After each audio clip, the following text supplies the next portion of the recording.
آپ امام کا نام لیں, اس امام سے اختلاف ہم صحیح بخاری سے آپ کو دکھائیں گے. ہر امام کے ساتھ اختلاف کیا ہے, دلائل کی روشنی میں امام بخاری کسی کے مقلد نہیں تھے, وہ کتاب و سنت کے ماننے والے تھے الحمدللہ. تو یہ پھکی بھی میں نے ساتھ دے دی. تو میں اپنی بیوی کو سامنے سترا بنا کر, پھر وہ میں جب پڑھ لیتا پھر میں سامنے بیٹھ جاتا. تو اس کا اہتمام کریں, اور لوگ اس طریقے سے کرتے جا رہے ہوتے ہیں اور کوئی اہتمام نہیں کرتے.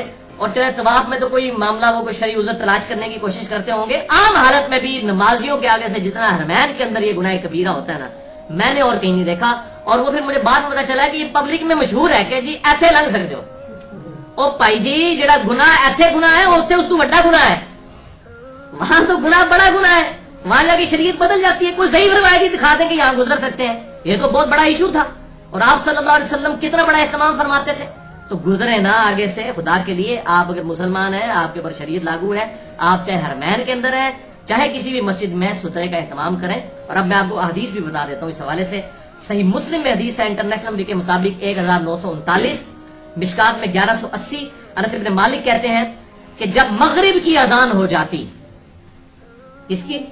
مغرب کی, تو صحابہ اکرام علیہم رضوان نماز کے بعد فوراً مسجدوں کے ستونوں کو تلاش کرتے اذان کے فوراً بعد, تاکہ مغرب کے فرض سے پہلے 2 رکعتیں پڑھ لیں. یعنی یہ سنت غیر موقدہ نہیں ہے, لیکن صحابہ اہتمام کرتے. اس میں الفاظ ہے کہ وہ مسجد کے ستونوں کو تلاش کرتے تھے, یعنی کوئی ستون ہے نا تو اس کے پیچھے تاکہ وہ سترا بن جائے. اور اس میں الفاظ ہے کہ وہ اس کثرت کے ساتھ یہ نوافل پڑھتے ہیں کہ اگر کوئی اجنبی شخص مسجد نبوی میں آتا تو یہ سمجھتا شاید یہ سنتیں پڑھ رہے ہیں, وہ والی سنتیں جو فرض کے بعد والی 2 سنتیں ہوتی ہیں, حالانکہ وہ فرض سے پہلے والی ہوتی تھی. یعنی اس کثرت کے ساتھ پڑھا کرتے تھے.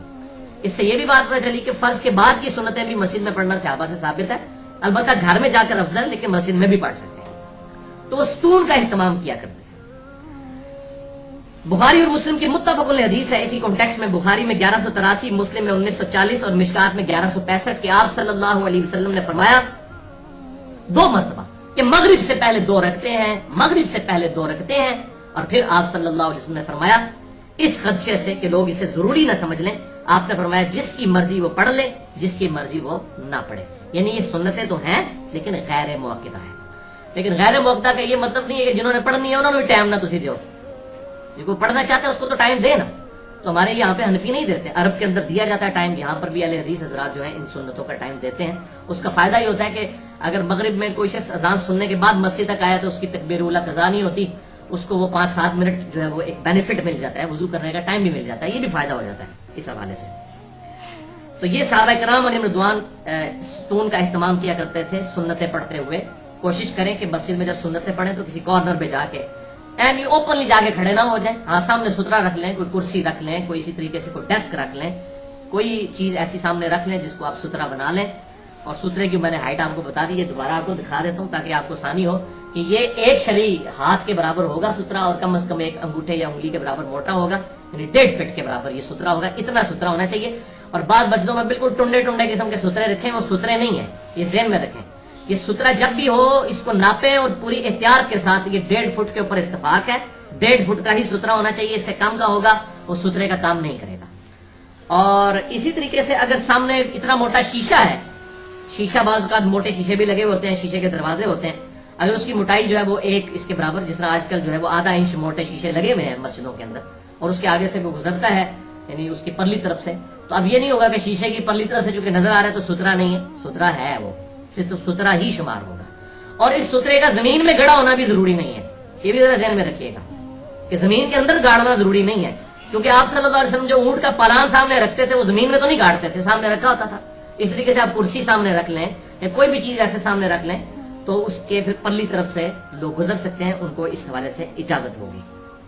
البتہ یہاں پر ایک تلخ بات بھی ہے, کچھ پاکستان میں اور کچھ انگلینڈ کے اندر کچھ خاص سخت قسم کے جو سلفی ٹائپ اہل حدیث ہیں. اب یہ بھی اہل حدیث میں بھی 2 پارٹیاں بن گئی ہیں نا, آپ کو نہیں اندازہ یہ کتنا خطرناک معاملہ ہو گیا. یہی ہوتا ہے کہ جب آپ ایک نام رکھتے ہیں نا تو پھر معاملہ تو ہو جاتا ہے نا. اب انگلینڈ کے اندر یہ ایک دوسرے کو اہل بدعت کہتے ہیں, ایک اہل حدیث ہیں اور ایک ہے سلفی. اہل حدیث وہ ہیں جو انڈیا پاکستان کے مولویوں کے بتائے ہوئے مسئلوں پہ چلتے ہیں, اور سلفی وہ ہیں جو سعودی عرب کے مولویوں کے مقلد ہیں.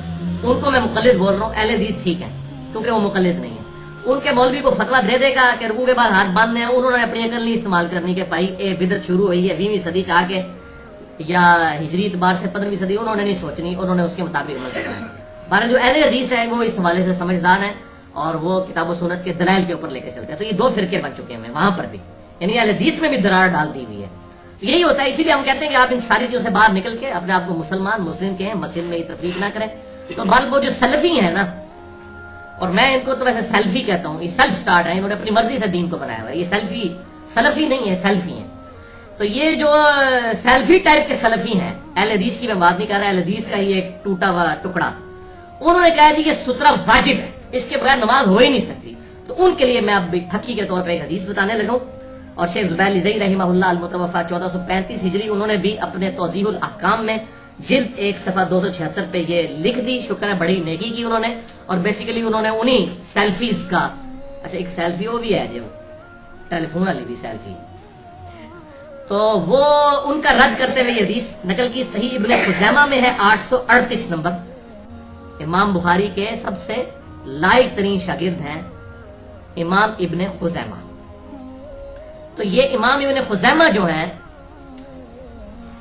ان سے جو ہے وہ حدیث نقل کی ہے شیخ زبیر صاحب نے، صحیح ابن خزیمہ میں 838 نمبر یہ حدیث ہے کہ عبداللہ ابن عباس رضی اللہ تعالیٰ عنہ کہتے ہیں کہ میں اور میرا بھائی فضل، بڑی چھوٹے سی عمر کے تھے یہ لوگ، آپ صلی اللہ علیہ وسلم کی وفات کے وقت بھی 12-13 سال ان کی عمر تھی، یعنی ابھی بالغ نہیں ہوئے تھے۔ تو صحابہ کرام کو آپ صلی اللہ علیہ وسلم نماز پڑھا رہے تھے، تو یہ وہاں پر گراؤنڈ میں کھیل رہے تھے میدان عرفات کے اندر۔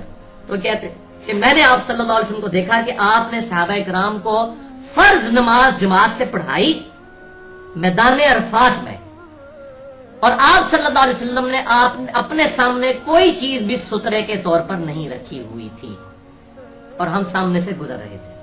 اس سے یہ بات پتہ چلی، وہ یعنی کہ بچے گزر تھے، بچوں کے اوپر ظاہر اس طرح کی شریعت نہیں لگتی، کہ آپ صلی اللہ علیہ وسلم نے اوپن میدان میں بھی بغیر سترے کے بھی نماز پڑھائی ہے۔